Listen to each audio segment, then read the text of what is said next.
क्या आपने कभी 1950s की पुरानी तस्वीरें या डॉक्यूमेंट्रीज देखी हैं? उन्हें देख के एक सवाल दिमाग में जरूर आता है, आखिर उस दौर की औरतें हमेशा हर वक्त इतनी परफेक्ट कैसे लगती थी, बिना किसी पर्सनल स्टाइलिस्ट के, बिना हजारों कपड़ों के वार्डरोब के और बिना किसी फास्ट फैशन डिलीवरी एप्स के। उनका हर एक लुक बिल्कुल फ्लॉलेस होता था, चाहे वो मार्केट जा रही हो या किसी डिनर पर। उनके चलने का तरीका, उनके कपड़ों की फिटिंग और उनका कॉन्फिडेंस, सब कुछ एफर्टलेसली परफेक्ट लगता था।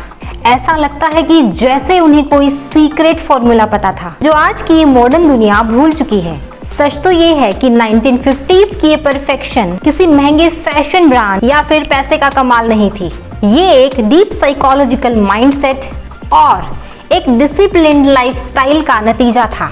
उनका दिमाग आज की तरह डिसीजन फटीग या फिर माइक्रो ट्रेंड्स की एंजाइटी का शिकार नहीं था। उनका फोकस क्वांटिटी पर नहीं, फाउंडेशन और इंटेंशनैलिटी पर था। आज हम उस फ्लॉलेस परफेक्शन के पीछे की साइकोलॉजी को डिकोड करेंगे। तो आज हम उन 10 टाइमलेस स्टाइल हैबिट्स को डीप डाइव करेंगे जिन्होंने 1950s की औरतों को वो आइकॉनिक एलिगेंस दी थी।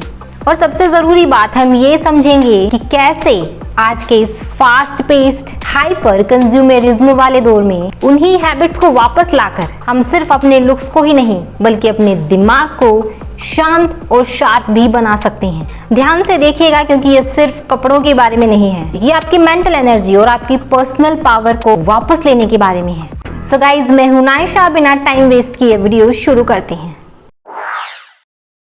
1950s में औरतें कपड़ों का पहाड़ इकट्ठा नहीं करती थी। उनका रूल बिल्कुल ही सिंपल था, क्वालिटी ओवर क्वांटिटी। उनके पास बस कुछ चुने हुए बेहतरीन कपड़े होते थे जिन्हें वो बार बार पहनती थी। आज के दौर में इसे कैप्सूल वार्डरोब कहते हैं। जब ऑप्शंस कम होते हैं तो डिसीजन फटीग खत्म हो जाता है। सुबह आपकी मेंटल एनर्जी क्या पहनूं में वेस्ट नहीं होती, जिससे आप अपने दिन के मेन गोल्स पर फोकस कर पाते हैं। एलिगेंस बाहर से नहीं, अंदर से शुरू होती थी। 1950s की औरतें प्रॉपर शेप वेयर पर इन्वेस्ट करती थी। उन्हें पता था कि कपड़े एक स्ट्रक्चर मांगते हैं। एक सस्ती ड्रेस भी महंगी लगती है अगर उसका बेस सॉलिड हो। आज हम फाउंडेशन को इग्नोर करके सिर्फ बाहरी ट्रेंड्स पर ही पैसे उड़ाते हैं। उन्हें किसी भी ट्रेंड से कोई मतलब ही नहीं था। वो अपनी बॉडी टाइप को अच्छे से समझती थी। अगर एक ट्रेंड उनकी बॉडी पर सूट नहीं करता था तो वो उन्हें एकदम से रिजेक्ट कर दिया करती थी। ये एक डीप साइकोलॉजिकल कॉन्फिडेंस दिखाता है। आपको दुनिया को कॉपी करने की जरूरत नहीं है। अगर आप ए लाइन स्कर्ट में बेहतर लगते हैं तो वही आपका सिग्नेचर स्टाइल होना चाहिए। ये सेल्फ अवेयरनेस का पीक था। उन्हें पता था कि कौन सा कलर उनके फेस पर ग्लो लाता है और कौन सा कट उन्हें फ्लैटर करता है। आज 2026 में हम इन्फ्लुएंसर्स को देख के कपड़े खरीदते हैं, पर जो उन पर अच्छा लग रहा है जरूरी नहीं वो आप पर भी अच्छा लगे। अपना स्टाइल पहचानना एक सुपर पावर है। सर्दियां आते ही नया जैकेट खरीदने के बजाय उनका पूरा फोकस एक प्रीमियम हाई क्वालिटी वूल पर होता था। ये कोट सालों तक चलता था और अगर फट भी जाता तो इसे रिपेयर करवा लेते थे, लेकिन इसे फेंका नहीं जाता था। ये सस्टेनेबिलिटी का असली रूप है। एक अच्छी चीज खरीदो और उसे संभाल कर रखो। संडे की शाम को कपड़े प्रेस करना सिर्फ एक काम नहीं, डिसिप्लिन था। पॉलिश्ड और क्रिस्प कपड़े पहनना ये सिग्नल देता था कि आप अपने आप की और अपने वक्त की रिस्पेक्ट करते हैं, क्योंकि रिंकल्स सिर्फ आपके कपड़ों को ही नहीं, आपकी ओवरऑल कॉन्फिडेंस तक को भी डल कर देती हैं।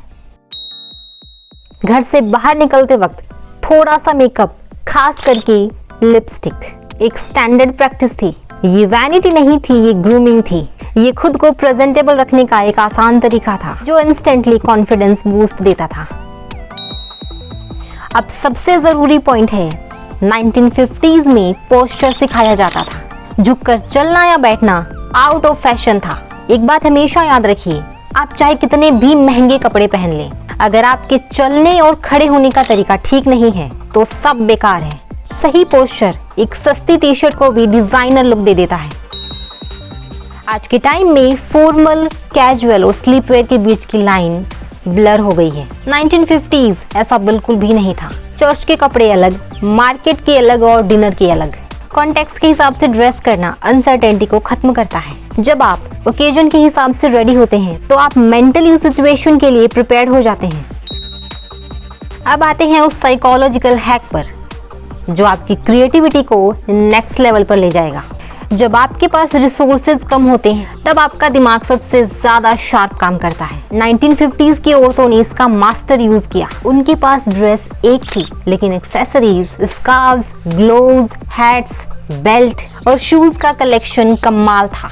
आप सोचिए कि आपके पास एक सिंपल सॉलिड कलर की ड्रेस है, आपने उसके ऊपर एक शार्प टेलर्ड ब्लेजर डाला, एक स्लिक बेल्ट लगाई, एक मिनिमलिस्ट वॉच और पावर ड्रेसिंग तैयार। अब आपने ब्लेजर हटाया और उसी ड्रेस के साथ एक डेनिम जैकेट, वाइट स्नीकर्स और एक taught bag, relaxed and fresh. अब आपने जैकेट हटाई, एक स्टेटमेंट नेकलेस, रेड लिपस्टिक और हील्स, इंस्टेंट ग्लैमरस। तो ये ड्रेस वही है लेकिन कॉन्टेक्स्ट और कैरेक्टर बदल गया। तो ये है असली क्रिएटिविटी। तो नए कपड़े खरीदने में कोई क्रिएटिविटी नहीं है। असली क्रिएटिविटी पुराने कपड़ों को नए तरीके से स्टाइल करने में है। तो आज इस फास्ट पेस्ड 2026 के दौर में इस कहानी से हम क्या सीख सकते हैं? क्या हमें वापस 1950s में चले जाना चाहिए? नहीं, लेकिन हमें उनकी इंटेंशनैलिटी वापस लानी होगी। जब हम 1950s के रूल को 2026 में अप्लाई करते हैं तो उसके 3 डायरेक्ट फायदे होते हैं। सबसे पहला होता है डोपामिन डिटॉक्स। आप फास्ट फैशन की बाय नाउ डोपामिन लूप से बाहर निकल जाते हैं, आपका दिमाग शांत हो जाता है। नंबर 2 है फाइनेंशियल फ्रीडम। आप सेल में कुछ भी खरीदने के बजाय साल में 2 बार ही सही लेकिन प्रीमियम क्वालिटी की चीजें खरीदते हैं। इससे आपका पैसा बचता है और आपका वार्डरोब अपग्रेड होता है। नंबर 3 है स्ट्रॉन्ग पर्सनल आइडेंटिटी। जब आप ट्रेंड्स को इग्नोर करके अपने बॉडी टाइप और अपने माइंड के हिसाब से कपड़े चुनते हैं तो लोग आपको फॉलोअर की तरह नहीं, एक इंडिविजुअल की तरह देखते हैं। आपका स्टाइल आपका इंट्रोडक्शन है जो आपके कुछ भी बोलने से पहले दुनिया को अपना मैसेज दे देता है। तो अगली बार जब आपको लगे कि मेरे पास पहनने के लिए कुछ खास नहीं है तो ऐप्स खोलकर नए कपड़े ऑर्डर मत करना। अपनी अलमारी खोलना, एक सॉलिड सा पीस निकालना और अपनी क्रिएटिविटी का इंजन ऑन करना। कम रखिए, बेहतरीन रखिए और पूरे कॉन्फिडेंस के साथ पहनिए। तो कैसे लगी आपको आज की ये वीडियो? कमेंट करके ज़रूर बताएं। अब मिलती हूँ आपसे अगले वीडियो में, तब तक अपना ख्याल रखना, खुश रहना। This is Naisha signing off.